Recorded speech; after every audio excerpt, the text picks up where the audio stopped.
Hello everyone. Today I'll be taking you on a thought-provoking journey through the world of Plato's Allegory of the Cave. As we explore this fascinating allegory, allow yourself to ponder the nature of reality, the importance of critical thinking, and the power of enlightenment. So sit back, relax, and let the immersive world of philosophy awaken your mind.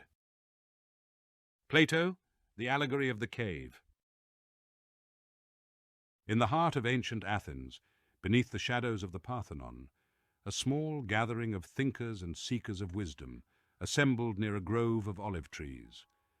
The sun cast its warm golden light over the city as it began its slow descent towards the horizon, painting the sky with hues of pink and orange. The rustle of leaves and the soft murmur of distant conversations created a tranquil atmosphere, as if the whole world was holding its breath in anticipation of something profound. At the center of this gathering stood Socrates, a figure both revered and feared for his relentless pursuit of truth and unyielding questioning of all that was taken for granted. His keen gaze swept over his surroundings as he calmly awaited the right moment to impart his latest philosophical revelation. The air was heavy with anticipation and eagerness. Those in attendance knew that they were about to bear witness to something remarkable. As Socrates stepped forward, silence fell upon the assembly like a gentle blanket. Those who had come to listen leaned in, hanging on every word about to be spoken. And so, amidst the ancient relics and natural beauty, Socrates began his discourse on an unforgettable dialogue that would forever shape our understanding of the nature of reality itself. Socrates. And now, allow me to draw a comparison in order to understand the effect of learning, or the lack thereof, upon our nature. Imagine that there are people living in a cave deep underground. The cavern has a mouth that opens to the light above, and a passage exists from this all the way down to the people. They have lived here from infancy with their legs and necks bound in chains. They cannot move. All they can do is stare directly forward as the chains stop them from turning their heads around.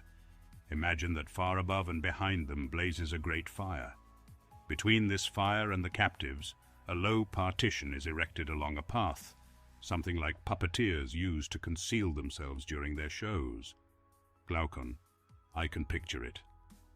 Socrates, look, and you will also see other people carrying objects back and forth along the partition, things of every kind, images of people and animals, carved in stone and wood and other materials. Some of these other people speak, while others remain silent. Glaucon, a bizarre situation for some unusual captives. Socrates, so we are. Now tell me if you suppose it's possible that these captives ever saw anything of themselves or one another, other than the shadows flitting across the cavern wall before them? Glaucon, certainly not, for they are restrained all their lives, with their heads facing forward only. Socrates, and that would be just as true for the objects moving to and fro behind them? Glaucon, certainly. Socrates, look again and think about what would happen if they were released from these chains and these misconceptions. Imagine one of them is set free from his shackles and immediately made to stand up and bend his neck around, to take steps, to gaze up toward the fire. And all of this was painful, and the glare from the light made him unable to see the objects that cast the shadows he once beheld.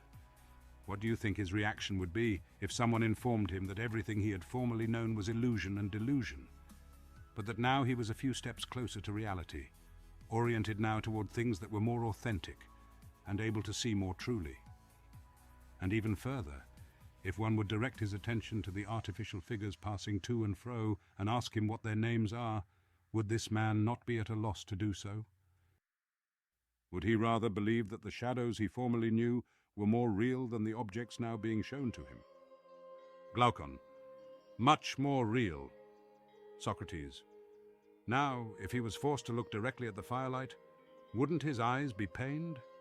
Wouldn't he turn away and run back to those things which he normally perceived and understand them as more defined and clearer than the things now being brought to his attention? Glaucon, that's right.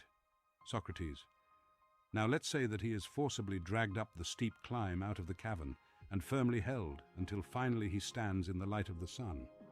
Don't you think that he would be agitated and even begin to complain? Under that light, would his eyes not be nearly blinded, unable to discern any of those things that we ourselves call real. Glaucon. No, he wouldn't see them at first. Socrates. It would take time, I suppose, for him to get used to seeing higher things.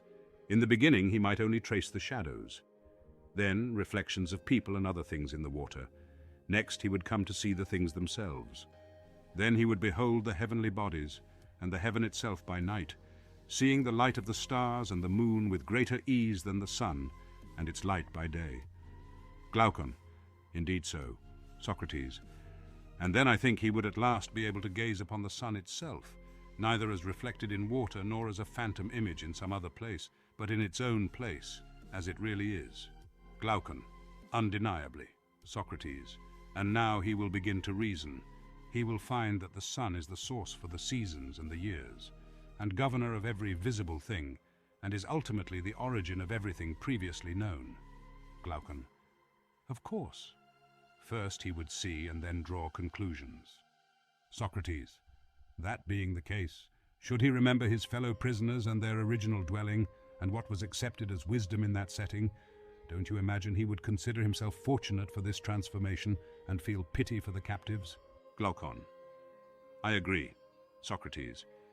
Now suppose there were honors and awards among the captives, which they granted as prizes to one another for being the best at recognizing the various shadows passing by, or deciphering their patterns, their order, and the relationships among them, and therefore best at predicting what shadow would be seen next. Do you believe that our liberated man would be much concerned with such honors, or that he would be jealous of those who received them, or that he would strive to be like those who were lauded by the captives and enjoyed pride of place among them, or would rather take Homer's view and rather wish in earthly life to be the humble serf of a landless man and suffer whatever he had to, instead of holding the views of the captives and returning to that state of being? Glaucon. Truly he would rather suffer a great deal than return to such a life. Socrates. Well, here's something else to consider. If such a man would suddenly go from the sunlight to once more descend to his original circumstances, wouldn't his vision be obscured by the darkness? Glaucon. It obviously would. Socrates. And so let's say he is with the captives and gets put into the position of interpreting the wall shadows. His eyes are still adjusting to the darkness, and it may take a while before they are. Wouldn't he become a laughing stock? Wouldn't they say, "You have returned from your adventure up there with ruined eyes"? Would they not say that the ascent was a waste of time?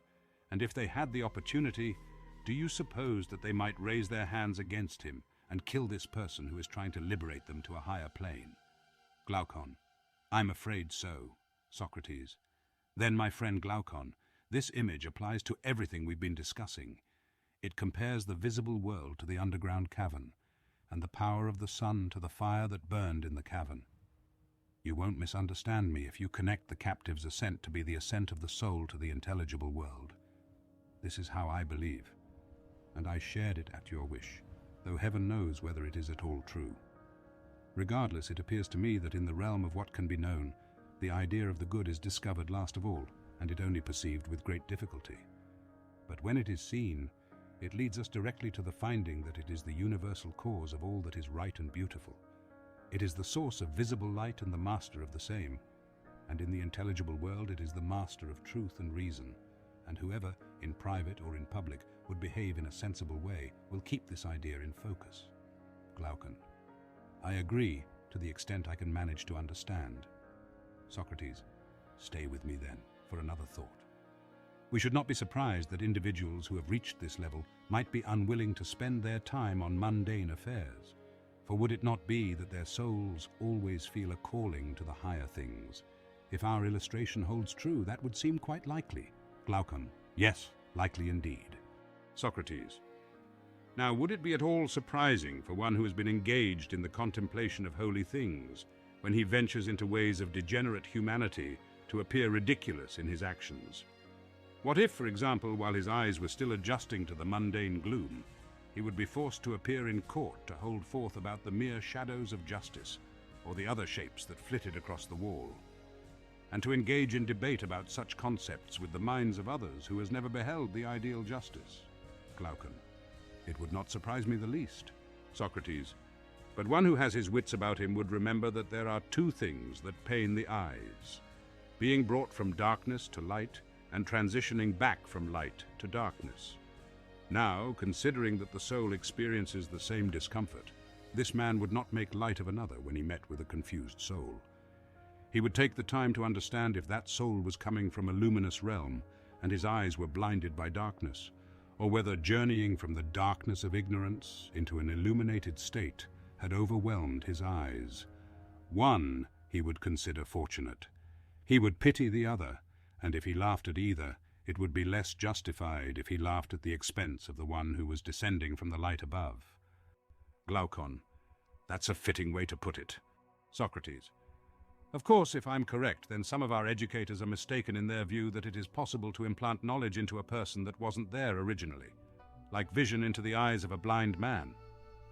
Glaucon: that's what they say. Socrates: what our message now signifies is that the ability and means of learning is already present in the soul. As the eye could not turn from darkness to light unless the whole body moved, so it is that the mind can only turn around from the world of becoming to that of being by a movement of the whole soul. The soul must learn by degrees to endure the contemplation of being and the luminous realms. This is the good, agreed? Glaucon: agreed. Socrates: therefore of this matter itself there must be a craft of some kind, which would be a most efficient and effective means of transforming the soul. It would not be an art that gives the soul vision, but a craft at labor under the assumption that the soul has its own innate vision but does not apply it properly. There must be some kind of means for bringing this about. Glaucon: yes, such a craft must exist. The last line by Glaucon resonates with affirmation, echoing the sentiment shared throughout the discourse. The sun now dipped further below the horizon, casting a soft, warm glow upon the faces of those who had gathered to listen. As Socrates' teaching came to a close, a sense of profound understanding and contemplation enveloped the assembly. They knew that the insights gained from this conversation would forever impact their perception of reality, and they were forever changed. Slowly and thoughtfully the gathering dispersed, carrying with them the seeds of wisdom and enlightenment that would continue to grow and inspire generations to come. As we reflect on the allegory, let us consider the nature of reality and our own perceptions. Are we, like the prisoners in the cave, bound by our limited experiences and perspectives? Are we content with merely observing shadows on a wall? Or are we willing to break free from our chains and seek out the truth that lies beyond our immediate grasp? The power of enlightenment, as demonstrated by the freed prisoner, is not without its challenges. It can be a painful and disorienting process to confront new truths and question long-held beliefs. Yet, it is through this journey that we can truly grow and evolve as individuals. Plato's Allegory of the Cave serves as a timeless reminder of the importance of critical thinking and self-examination. It encourages us to question our assumptions, seek out knowledge, and strive for a deeper understanding of ourselves and the world around us. As you go forth from this immersive experience, I invite you to carry with you the lessons learned from Plato's Allegory. May it inspire you to embark on your own journey towards enlightenment, embracing both the challenges and rewards that come with seeking truth and wisdom.